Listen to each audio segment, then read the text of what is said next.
Hi, we're now live. I'm here today, episode 2 in the Best Self Hub. I'm here with Madeline Mackinnon, certified nutrition consultant, and I'm excited that we're going to be bringing to you information about hidden ingredients in your food that would be, one, hindering your weight loss, as well as disrupting your hormones. And Madeline is truly an expert in this area, so I'm excited to hear what Madeline has to say for each of you today on this topic and to really help you improve your health.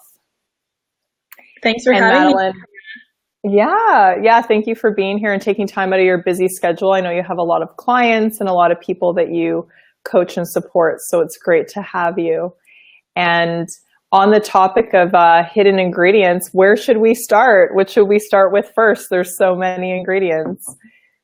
Yeah, there's a lot of ingredients out there, but number one, we do want to talk about soy oil, or its true name, vegetable oil. Well, it's like fake name. So a lot of people can get really confused by what vegetable oil is.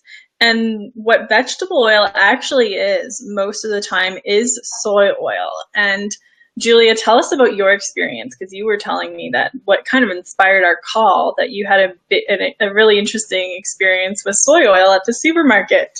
I did. So even though I've, studied for years and years on like nutrition and like always investigated my food, now living here in the US, like some of the products are a bit different than what I'm used to. So I had to find new things to purchase at the grocery market, or the grocery store rather. I was at Trader Joe's and I just wanted to show an example of, what spurred the conversation, because Madeline and I are also great friends.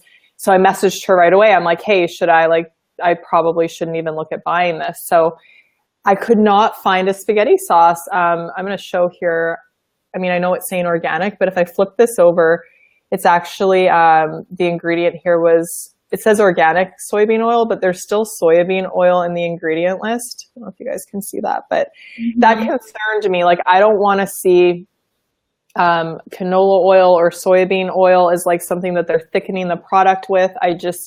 I probably looked at 12 different options for spaghetti sauce and I couldn't find one. Normally I shop at Whole Foods, so I was like, oh, I guess I'm just not buying any today.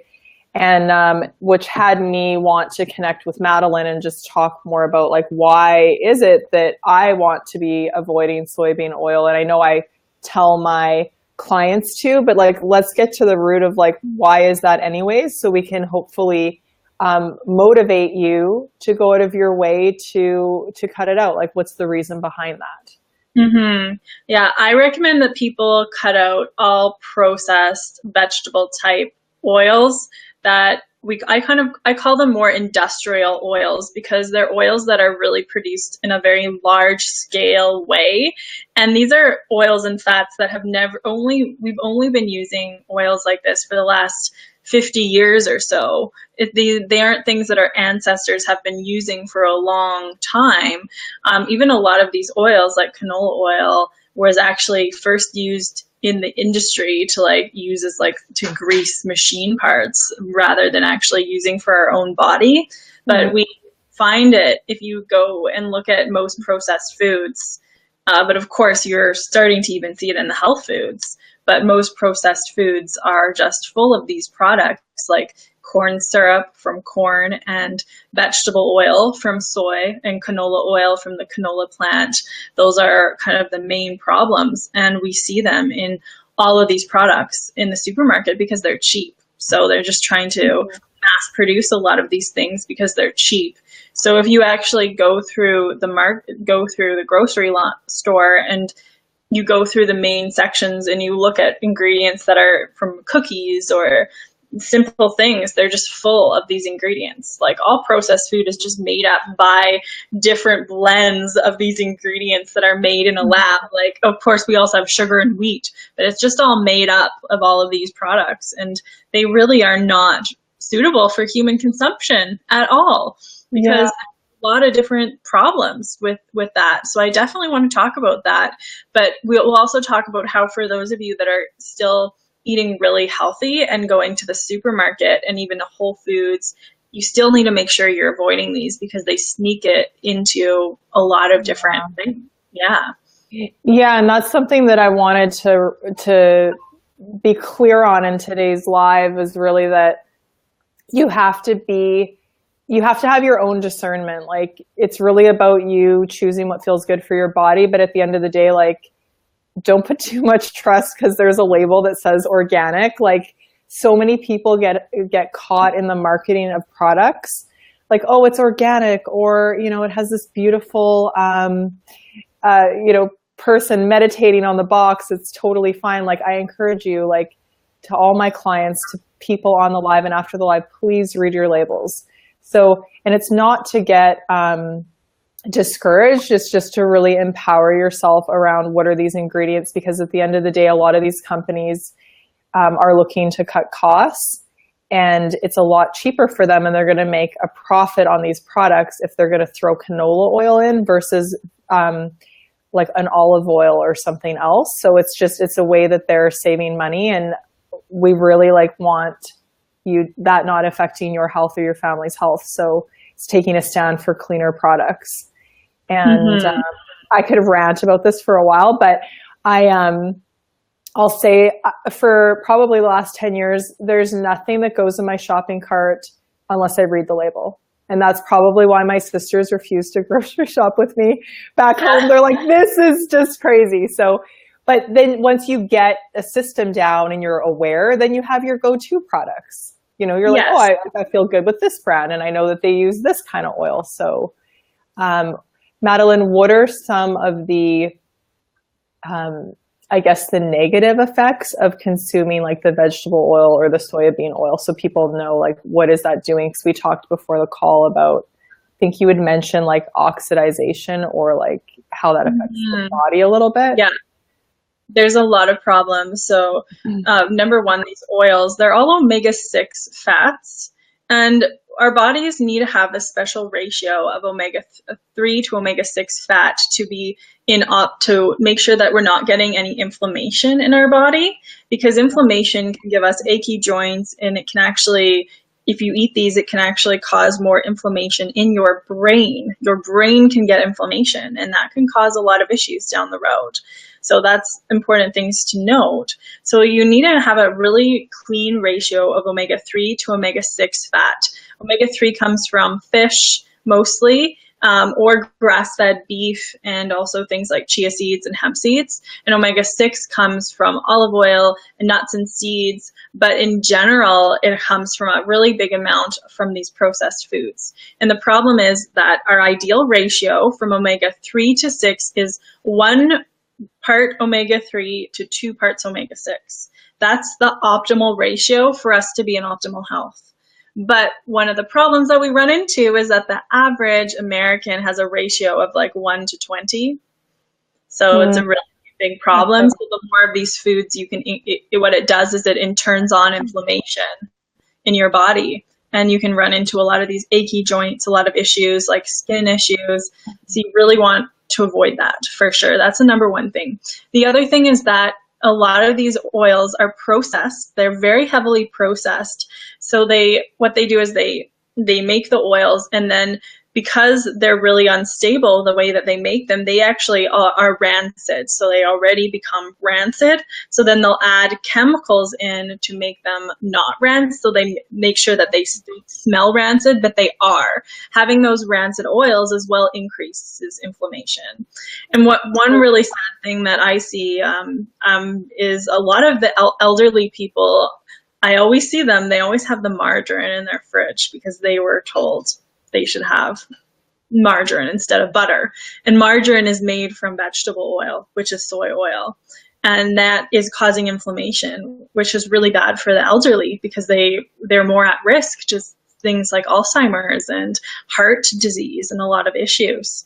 So that's one thing. The other thing is hormonally, is that soy oil, so I'm not talking about canola oil. Canola oil also I really don't recommend you do canola oil because it causes inflammation as well. But in particular, soybean oil or vegetable oil, it's the same thing, is the highest source of estrogen in food. It has a really significantly high source. So the female body produces 400 units of estrogen a day. 400,000, not 400. Oh, 400,000. 400,000. So a birth control pill has 100,000 units of estrogen. That's a lot. And 3 ounces, that's like 3 shots, but that's the measurements that they're giving you. So you're not really going to have 3 shots unless you're having a lot of deep fried food, actually. But 3 ounces is 100,000 units of estrogen. And that's the same as a birth control pill. That's a lot, That's amazing. So you're saying, Madeline, just to break it down, if someone was to consume that level of like vegetable oils and rancid oils, which is generally what's happening in the food, that many ounces would be equivalent to 1 birth control pill or 2? 1 birth control pill. 1 birth control pill. Yeah, so that's a lot to impact your hormones. The other thing, though, soy milk is something that it's touted as a health product, but it is not a health product. When you actually look at the research, soy milk, 1 cup has 10,000 units. So it's like a tenth of birth control pill, but that's still a lot for someone to have every single day. That's a good dose of estrogen. And I know that, so the problem with estrogen is that the ingredients in soy products can also inhibit your absorption of minerals. So it can inhibit your absorption of zinc, which is an important mineral for your endocrine system and for your reproductive system. Definitely. That I wasn't aware of. That's really fascinating. So would soybean oil potentially be okay for people if it wasn't so delicate, like it didn't go rancid, or like? Yeah, I would say it is still not okay because of its high levels of estrogen. So even if it's organic, natural soy oil, I think it's not appropriate to have. And because just the process of turning it into an oil, it becomes rancid. There's nothing you can really do about it, so I think it's something that really should be avoided. It's also, when it's hydrogenated, when they turn it into a margarine, it's actually even worse for your body. It's even worse. It can create more inflammation and really problems losing fat. And it also is linked to heart disease, diabetes, chronic health problems like asthma, autoimmune disease, cancer, and also it can interfere with the body's use of omega-3 fats.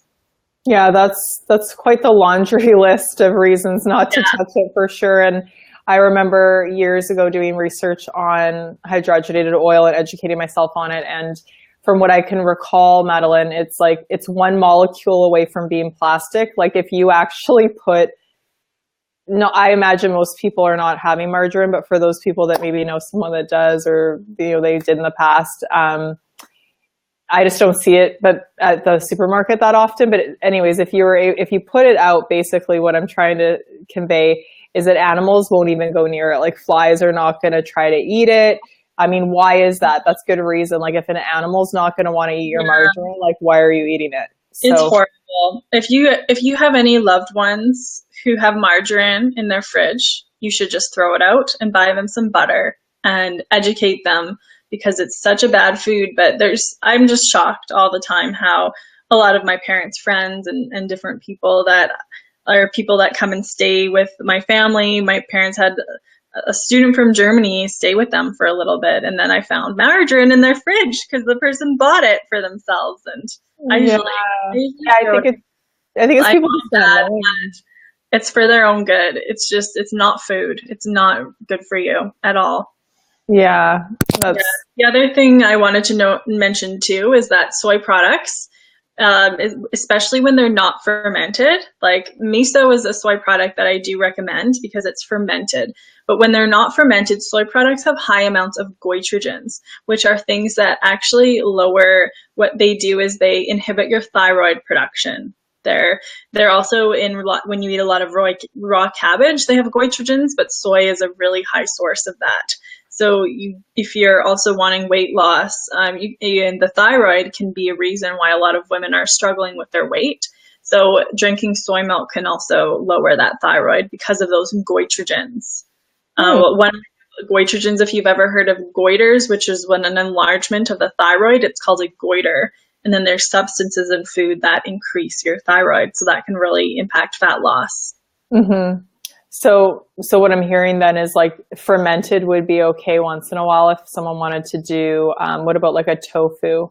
Probably a fermented So tofu. tofu isn't fermented, but you can get tempeh, which is fermented tofu. So that's great. But I actually, as a hormone specialist, I don't recommend tofu because it's essentially the same as soy milk.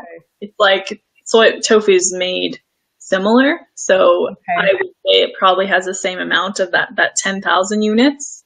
Interesting. Yeah. Cause see, I was kind of on the edge, like hovering around like, oh, is organic tofu okay? Cause that's something I would eat maybe once in a while, but that's good to know. And I have to say, I don't know, Madeline, if there's like a better way to do tempeh, but I was trying last year to eat it and I just thought it was really gross. Like there was no, I tried frying that in a little bit of coconut oil. Like there was no way I could eat that.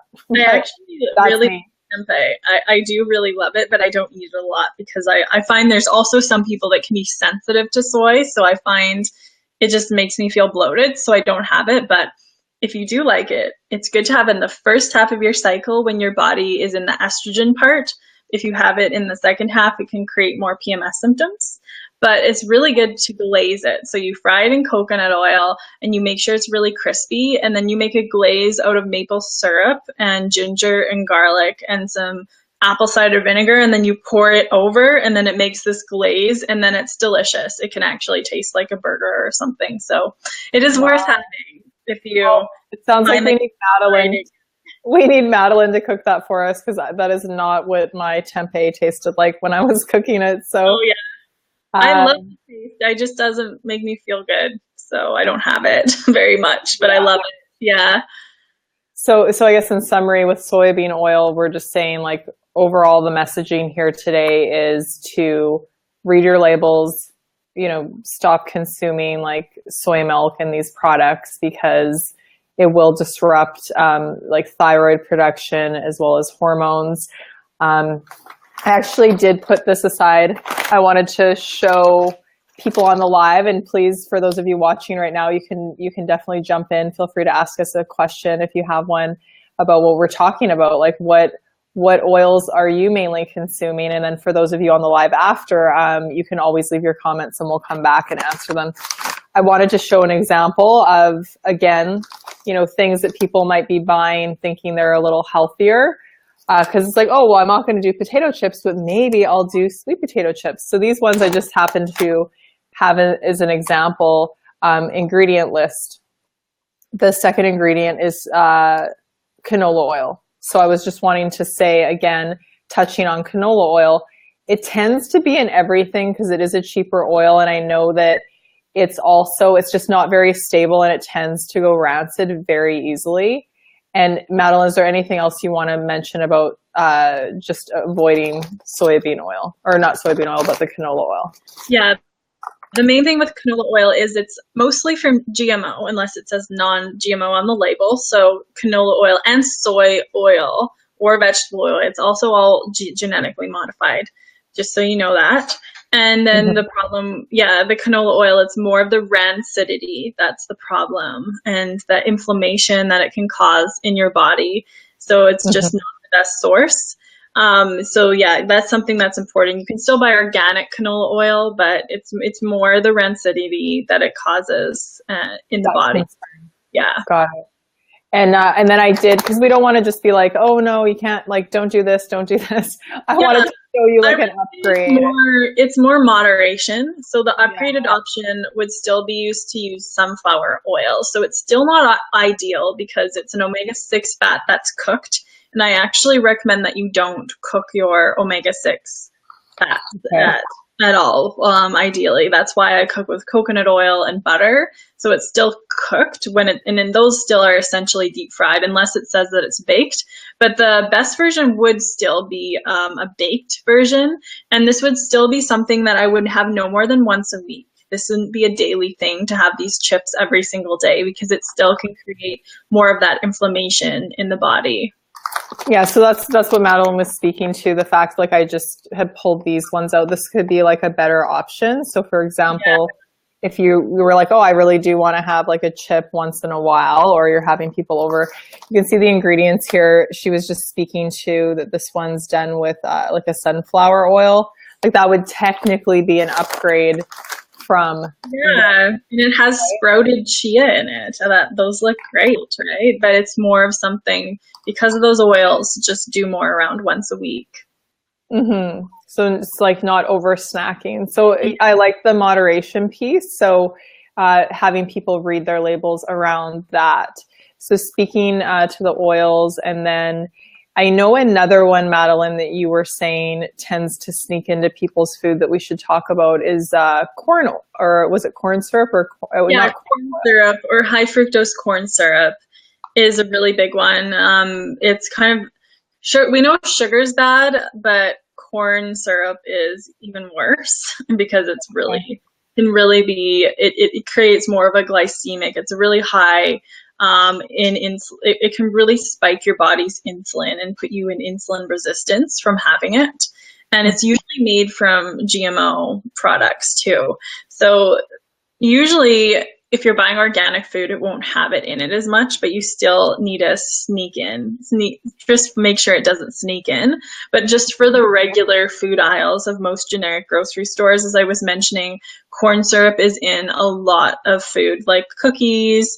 Sometimes I like to look at ingredients, and I'll look at just a regular kind of cookie that you would buy, or like a biscuit, and it's made from hydrogenated vegetable oil, which is like the hydrogenated soy oil, corn syrup, wheat, sugar, just all this stuff. You really want to avoid that. So corn oil, it's more of that. It's really bad for your insulin in your body. It's even worse than sugar, if you could imagine, just regular cane sugar. So even if you were picking out a product and you had to choose between corn syrup and sugar, you would actually want to pick cane sugar over the corn syrup. It's really high fructose, which can cause more of that insulin spike. Yeah. So for those of you, noting some of this, it can also come under high fructose corn syrup.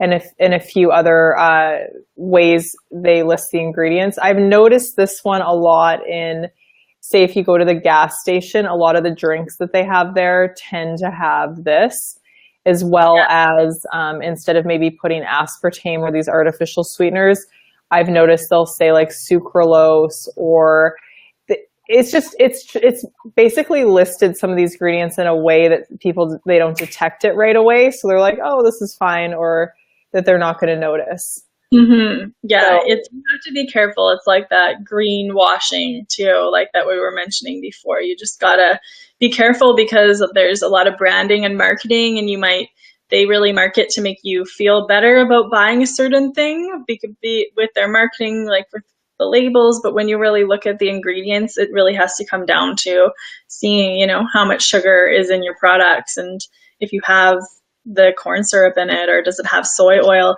Another thing, I'm a personal fan of like canned sardines, and what made me really sad is that my favorite brand called Vital West Coast, it's like a Canadian brand, a lot of these canned sardines have soy oil in them, and it's really sad because they have like a tomato sauce with soy oil in it, exactly what you were saying. So I never get to buy the flavored ones because they have really delicious like tomato flavored sardines, but they don't have it. I have to get the salt ones because those are the only ones that don't have the soy oil. Yeah. And yeah, that can be a little disappointing, but it's like, it's better to know. It's better to know. And then see what products you can find without that. We do have a question here on the live. I'm going to answer that in a minute. I just wanted to speak to that level of disappointment sometimes. I did go out for dinner the other night, and it was at this like more of like an upscale, like organic place in Santa Monica. And I was curious. I wanted to know, like, what was the oil in the kale salad? What are these oils? So I ended up asking one of the employees, and they're like, oh, we don't know. I was like, can you check? So they pull the binder out behind the counter. They're flipping through. every dish except for one was all canola oil. And I was like, wow, like here it is advertising like healthy, balanced, That is organic food. And I was like, really? yeah. Like they're going to cut corners and put all of these beautiful dishes of organic food covered in canola oil. I was very That a disappointed. lot. Yeah, they have a chain called Freshie here, and they use all canola oil in their stuff. Mm.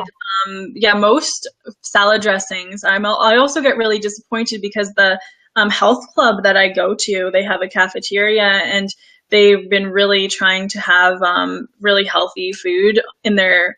They make these amazing salads, like full of quinoa, chicken, salmon, with like feta cheese and all these veggies. And then they have the salads, and then you take them, and then they give you Kraft salad dressings for them. And I get so mad because the Kraft salad dressings, what they are is they are vegetable oil or canola oil based, and then they dilute them with water. But in order for it to stay stable, they have to add a whole bunch of preservatives in them, and they're just horrible for your health.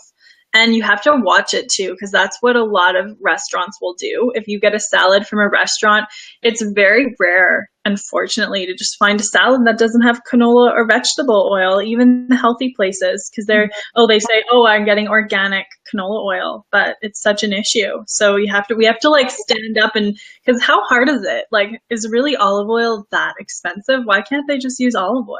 I don't get it. But Yeah. that was ranting about it. I really can't get that. Oh, well, I think ultimately, like it's just about getting people aware and reading, and we want you to feel empowered around this, not like, oh man, another thing to look for. But at least, next time you're out at a restaurant, you can do what I do, and you can ask, I would love to have olive oil and a vinaigrette on the side, please. Yeah, that's the best thing to ask. Sure thing that it's still going to taste great. It might be a little bit of a shift from like your sweet dressings that you're used to, but at least then you know what's going in your body. And then we do have time for a question. Sorry, I didn't want to cut you off there, Madeline. Were you going to ask? I also have, I do have a blog post on how to make salad dressings, like a really good plan. So I can even post that in the comments, because I think it's really important, because also when you're going to the health food store, it's actually hard to find salad dressing without canola oil, even if it's organic. So it's best to just make your own. So I'll post that underneath the comments. Oh, thank you. That's so awesome. Yeah, I make my own too. So I would love to see that in the live or in the feed after, so people can have like a way that they can make their own. And Steve jumped on, and he was asking about that he has a friend, his friend's wife was tested positive for MS. And then he goes on to ask, do we have any suggestions related to multiple sclerosis or hormones? Do you see that question, Madeline? Yeah, I'm not seeing it, but I can just answer from what I'm like. Suggestions around MS is definitely important to upgrade your fats, because that's really related to like your nervous system. So definitely it's important to have a really good balance of omega-3 for somebody like that, and really upgrade her fats. I like to think of it like the most important thing you can do from your nutrition is to upgrade your fats. Make sure you're cooking with the right ones, and just cutting vegetable oil, canola oil, all of those anti-inflammatory fats should be totally cut out of the diet.